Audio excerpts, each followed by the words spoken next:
오늘은 설 명절의 마지막 날입니다.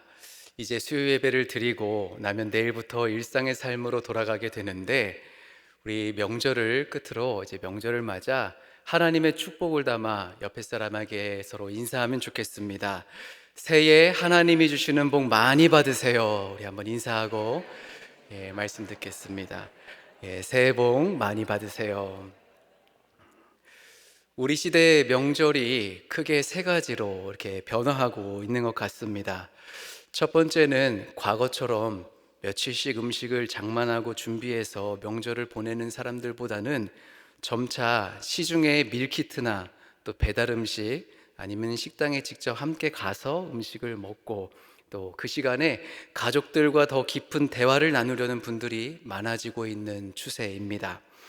둘째는 쉼과 회복을 위해서 이 연휴 기간에 해외로나 국내외로 이렇게 여행을 가는 분들이 점차 많아지고 있습니다. 이번 연휴에도 인천공항에 약 120만 명의 사람이 이렇게 몰린다고 하는데요. 또 세 번째는 혼설족이라 해서 혼자 설 명절을 보내는 사람들이 점차 많아지고 있습니다. 1인 가구가 많아지면서 또 젊은 층에서 또 어르신들이 홀로 집에서 연휴를 많이들 보낸다고 합니다. 어떤 이에게는 외로움의 시간일 수 있겠지만, 또 누군가에게는 분주함을 내려놓고 오롯이 자신과 집중하고 대면하는 시간이 될 것 같습니다. 이런 흐름 가운데 여러분은 지난 명절 기간 어떤 명절을 보냈습니까? 부모님이 계시는 분들은 부모님께 찾아가서 인사했을 것이고, 또 부모님이 계시지 않는 분들은 자녀들을 집으로 초대해서 모임을 가진 분들도 계실 것입니다. 어찌됐건 명절은 참 좋습니다. 오랜만에 가족을 만나고 또 이렇게 맛있는 음식도 나누고 아이들 웃음소리로 집안을 가득 채우기도 합니다. 그런데 가만 보면 명절은 다 좋은 것만 있는 것도 아닙니다. 명절이 끝나고 저마다 집으로 돌아오는 길은 다를 수 있기 때문입니다. 예를 들어 더 쉬고 싶은 직장인들이 있을 수 있죠. 더 쉬고 싶은데 내일부터 출근해야 되는 그런 아쉬운 마음이 남기도 하고, 사업체를 운영하는 사장님들의 경우에 빨리 더 일을 해서 남은 매출을 채워야 되는 어떤 걱정이 있을 수도 있습니다. 어느 가정의 경우에는 풀리지 않은 갈등이 이 명절의 끝에 그대로 가족 내에 남아있을 수가 있습니다. 연세 많은 부모님을 두신 분이라면 이번 만남을 통해서 부모님이 아이고 어디도 아프다, 아이고 어디도 아프다, 이런 얘기만 듣고 오면 마음속에 어떤 무거운 짐 하나가 가득 채워지기도 합니다. 무엇보다 가족 중에 먼저 떠난 누군가의 빈자리를 이 명절 기간 중 더 크게 느끼는 그런 분들도 계십니다. 이렇게 이 땅의 명절은 참 좋은 것이지만 반드시 끝이 있고 풍성했지만 완전하지는 않습니다. 이것이 설이건 추석이건 이 땅의 명절이 가지는 한계들입니다. 오늘 수요예배 설교를 맡아서 어떤 말씀을 증거하면 좋을까 기도하던 중에 명절과 연결해서 말씀을 나누어야겠다 하고 이 말씀을 준비했습니다. 제목은 명절 끝에서 바라보는 영원한 잔치. 이 영원한 잔치는 천국을 의미합니다.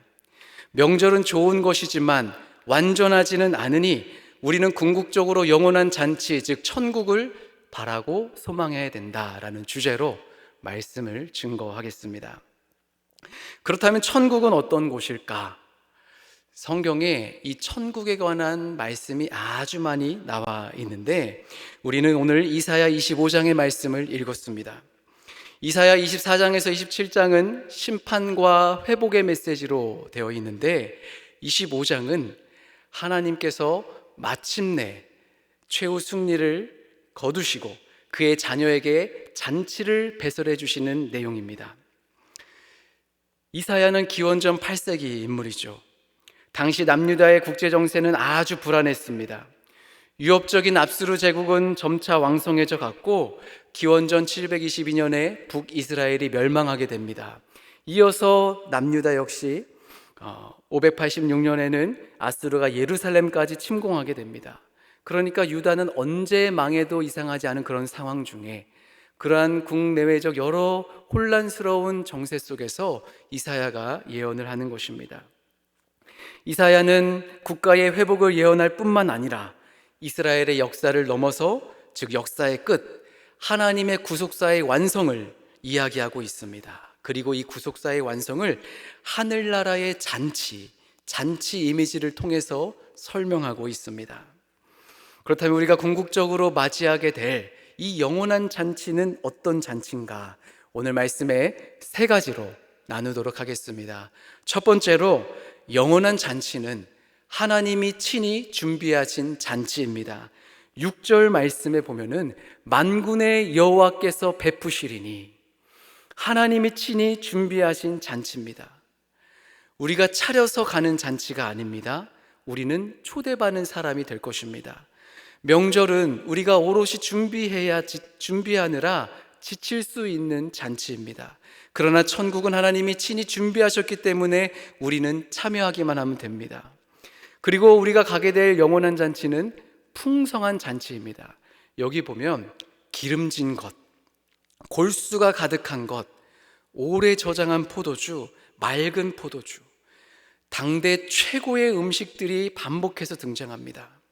이것은 하나님께서 친히 잔치를 준비하실 때 얼마나 큰 정성을 쏟아부으셨는가를 보여줍니다. 우리는 요즘 그래도 어느 정도 먹고 사는 시대이기 때문에 기름진 것 하면 늘 먹는 것이겠거니 하지만, 당시 이 이사야의 메시지를 듣는 포로기 이스라엘 공동체들은 한 끼를 먹는 것 자체가 해결하기 어려운 것이었기 때문에 이 말씀이 등장했을 때 정말 기대하고 고대하게 되었을 것입니다. 기름진 것은 가장 좋은 부분, 오늘로 치면 생선을 먹어도 가운데 토막만 먹을 수 있고요, 회를 먹어도 맛있는 뱃살을 먹을 수 있고, 고기를 익혀 먹어도 가장 잘 익혀진 고기를 저와 여러분에게 하나님이 베푸시는 것입니다. 오래 저장한 포도주, 이것은 깊이 숙성된 최상의 포도주입니다. 6절에 한 번 더 반복되는 맑은 포도주, 여기 맑다라는 단어는 히브리어 자카크라는 단어인데 포도주에서 찌꺼기를 완전히 제거했다라는 말입니다. 이게 무슨 뜻인가 인터넷에서 검색을 해보니까 맑은 포도주일수록 마실 때 입안에서 텁텁한 기분이 들지 않고 부드럽게 넘어간다고 합니다. 고개를 끄덕이시는 분이 계시는가 봤더니 아무도 안 계시네요. 이렇게 하나님께서는 최상의 잔치를 준비해 두고 계십니다. 더 나아가 이 잔치는 모든 사람을 위한 잔치입니다. 6절에 보니까 만민을 위하여 준비된 잔치.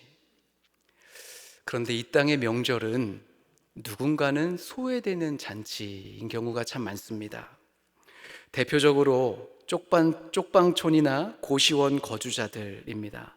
명절이면 무료급식소나 지원시설이 휴무에 들어가는 경우가 많다 보니까 끼니조차 해결하기 어려운 그런 사각지대에 놓여있는 사람들이 많이 있습니다.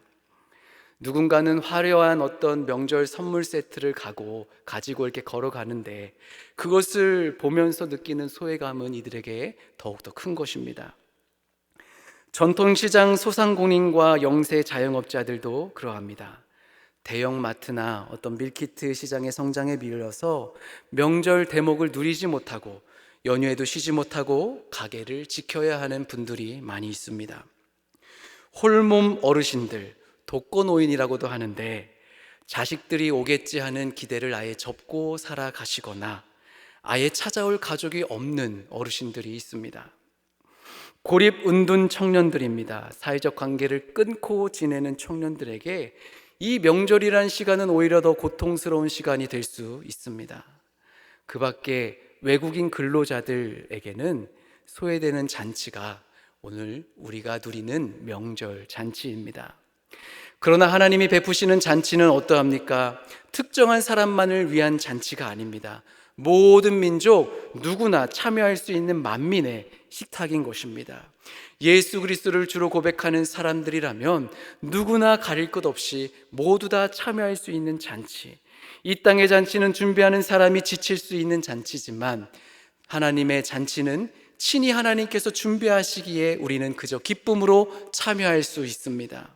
이 땅의 잔치는 잠시이고 소외가 남지만 하나님의 잔치는 영원하며 누구도 소외되지 않는 잔치라는 점, 우리가 이것을 사모할 수 있기를 바랍니다. 다음으로 두 번째로 우리가 사모해야 될 영원한 잔치는 어떤 잔치인가? 모든 가리개와 덮개가 사라지는 잔치입니다.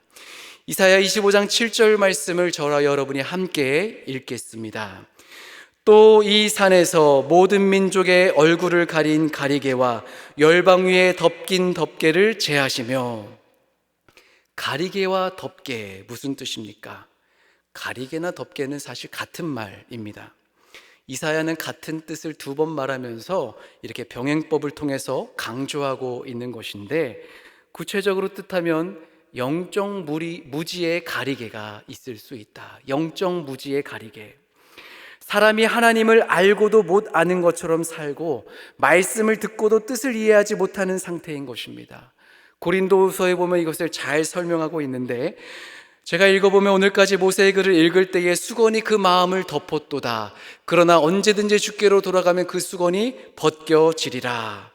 영적 무지의 가리개는 유한한 이 세상을 계속해서 덮고 있다라는 것입니다. 더 나아가 죄와 사망의 가리개도 뜻합니다. 주석서에 보면은 이 본문의 7절을 8절과 함께 읽어야 된다고 강조하고 있는데, 사망을 영원히 멸하실 것이라, 이 말씀과 이어지기 때문입니다. 그렇게 보면 7절의 가리개와 덮개는 인간을 덮고 있는 죄와 사망의 장막입니다. 하나님을 가까이 하지 못하게 만드는 그런 덮개, 하나님께 한 걸음 더 가까이 나아가지 못하게 만드는 가리개가 있다는 것입니다. 하나님이 살아계신데도 하나님을 만나지 못하게 하는, 요즘 뭐 바쁘니 뭐니 하면서 만나지 못하게 하는 다양한 이유의 덮개들이 사람들 가운데 덮여 있는 것입니다. 우리가 명절을 맞으면 늘 마음 한가운데 자리 잡는 무거운 짐이 있습니다. 바로 가족 구원에 대한 부분입니다. 물론 모든 가족이 다 예수님을 믿는 분들이라면 이러한 것이 덜 할 수 있겠지만요, 오랫동안 기도했지만 아직 예수님께 마음이 열리지 않는 가족이 있는 분들이 계십니다. 언제 하나님의 자녀로 함께 살아갈 수 있을까? 과연 그분이 주님께로 돌아올까 하는 어떤 걱정이 우리 마음 한구석에 있습니다. 어느 한 집사님께 믿지 않는 언니가 있어서 평생의 기도 제목이었는데, 그분이 그 언니를 전도하면서 전도를 시도했던 이야기를 해주신 게 기억납니다. 언니, 예수님 믿어봐, 참 좋아. 자신 있게 설명했는데 그 언니에게서 들려오는 대답이, 그래, 교회 좋은 건 알겠는데 너 사는 것 보면 내가 교회 못 다니겠다 했다는 거예요. 형편이 어려웠던 집사님께는 아주 마음속 깊은 속을 긁어내는 상처의 말이었던 것입니다. 이 집사님께서 기가 죽어가지고 힘이 없어 하시는 것을 듣고 저도 마음이 참 안 좋았습니다. 그래서 하나님, 가족 구원을 위해서라도 집사님을 좀 도와주세요, 하나님 복을 내려주세요 하는 기도가 절로 나왔습니다. 그런데 오늘 이사야 7절을 놓고 보니까 전도를 대하는 해석이 조금 달라집니다. 세상은 이 가리개로 덮여 있는 겁니다. 경제적 가치로 모든 것을 평가하는 가리개와 덮개로 가리워져 있으니까 구원의 문에 들어오지 못하는 것입니다. 이건 외에도 믿지 않는 자들, 우리 가족들에게는 다양한 이유와 다양한 것들의 덮개와 가리개가 있어서 참 하나님을 보지 못하게 하고 참된 구원자인 예수 그리스도를 바라보지 못하게 하는 것입니다. 그렇다면 명절을 지나면서 믿지 않는 가족을 위한 우리의 기도가 어때야 되겠습니까? 하나님, 그들 가운데 있는 영적인 덮개가 사라져서 참 하나님을 보게 하여 주시옵소서.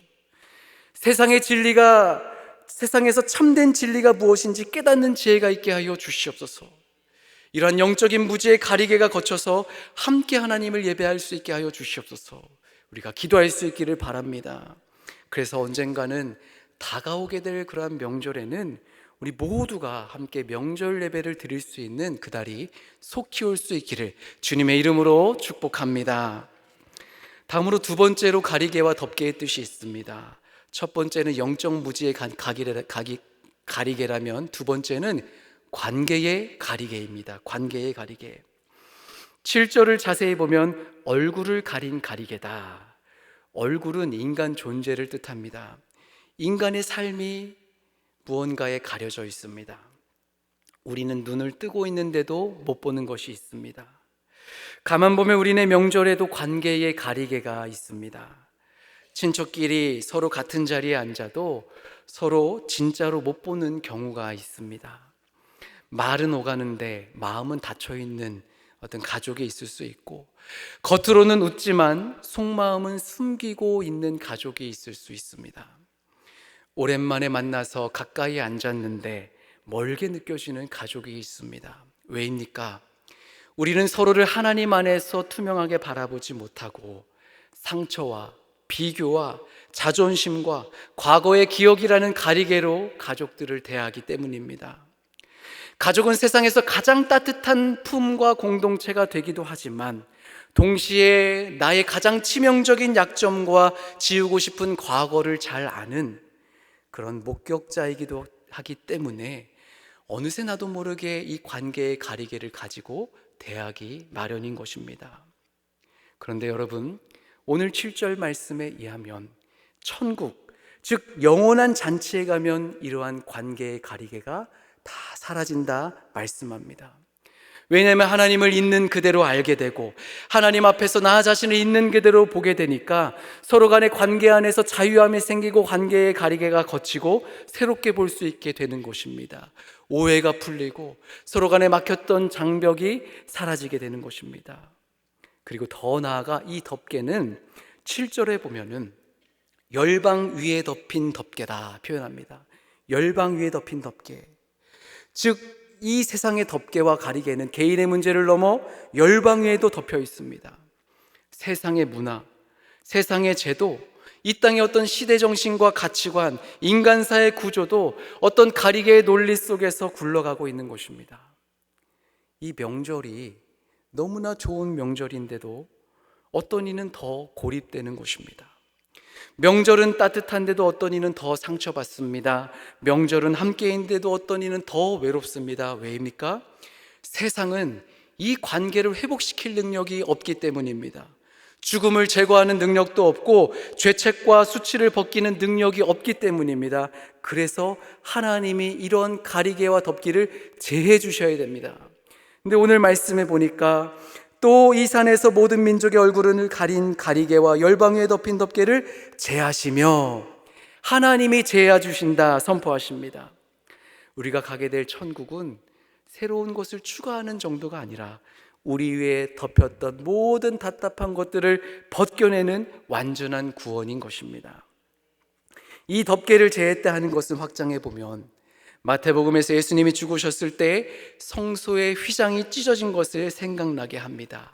덮개와 휘장, 하나님께 나아가는 막혔던 장벽이 제해지는 것입니다. 히브리서 10장에 그러므로 형제들아 우리가 예수의 피를 힘입어 성소에 들어갈 담력을 얻었나니 그 길은 우리를 위하여 휘장 가운데로 열어놓으신 새로운 살 길이요 휘장은 곧 그의 육체니라.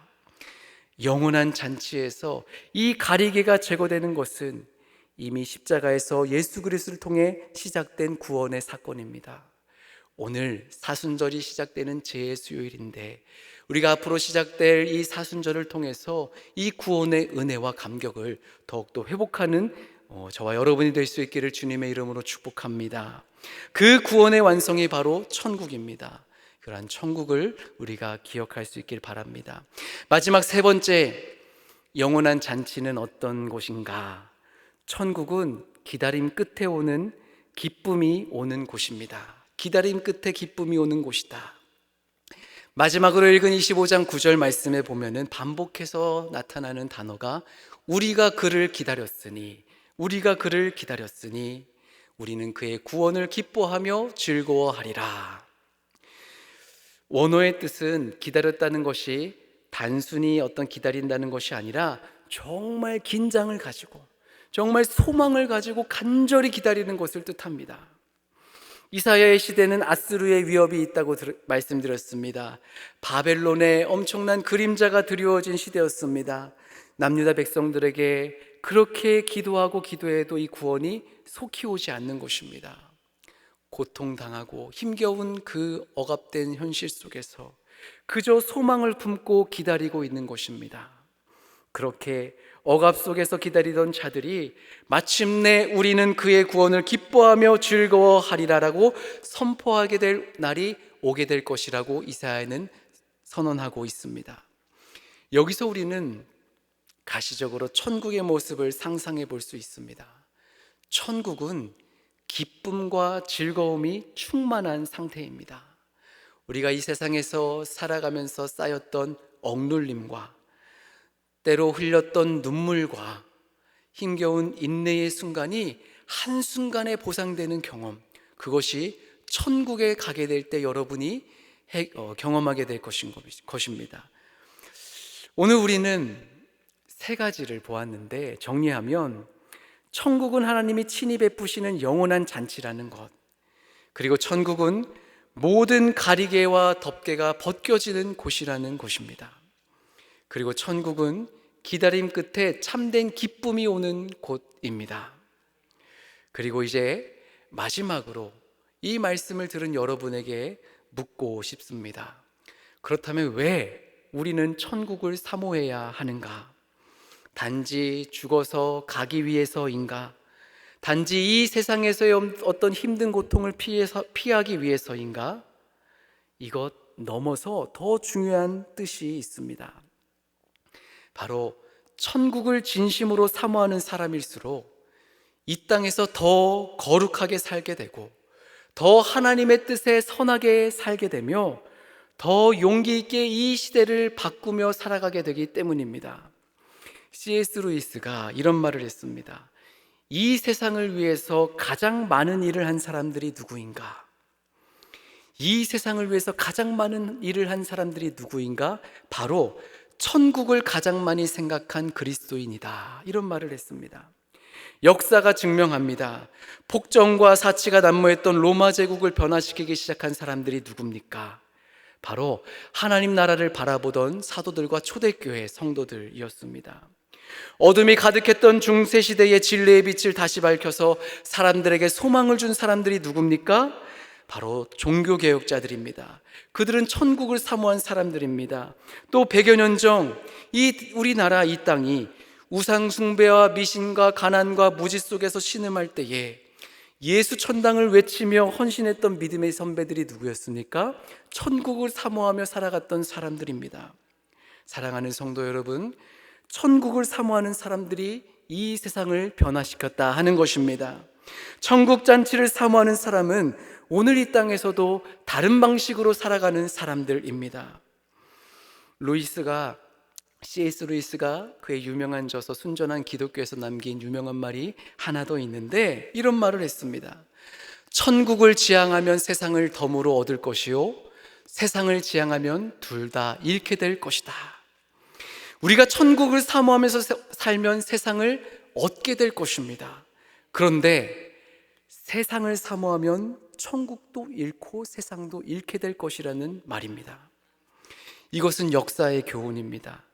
교회가 천국을 잃어버릴 때 교회는 세상 속에서 힘을 잃게 됩니다. 그러나 교회가 다시 세상을 넘어 천국을 바라볼 때 세상의 소망과 빛이 되는 것입니다. 말씀을 맺습니다. 천국은 먼 이야기가 아닙니다.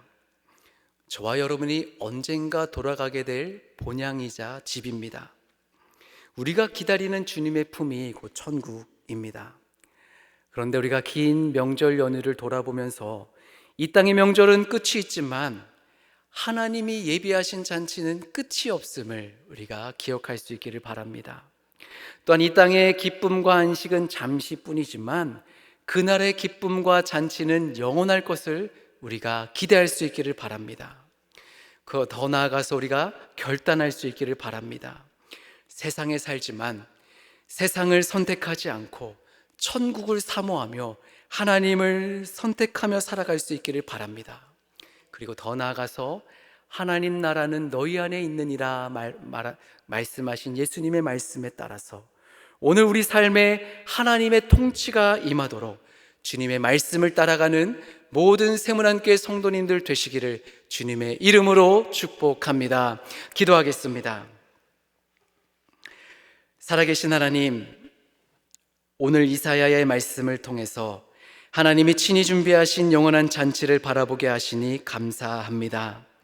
이 땅의 잔치는 끝이 있지만 주님이 예비하신 나라는 끝이 없음을 믿습니다. 이 땅의 기쁨은 잠시뿐이지만 주님 안에서의 기쁨과 안식은 영원함을 고백합니다. 하나님, 우리가 간절히 원하옵기는 우리의 눈에서 가리개와 덮개를 벗겨 주옵소서. 세상의 마음을 빼앗기지 않게 하시고 눈에 보이는 것에 흔들리지 않게 하시며 하나님 나라를 먼저 구하는 믿음을 허락하여 주시옵소서. 무엇보다 우리 세문안교회가 영원한 하늘나라의 잔치의 예고편이 되게 하시고 소외된 이들을 품는 공동체가 되게 하시며 천국을 소망하는 공동체가 되게 하여 주옵소서. 예수 그리스도의 이름으로 기도하옵나이다. 아멘.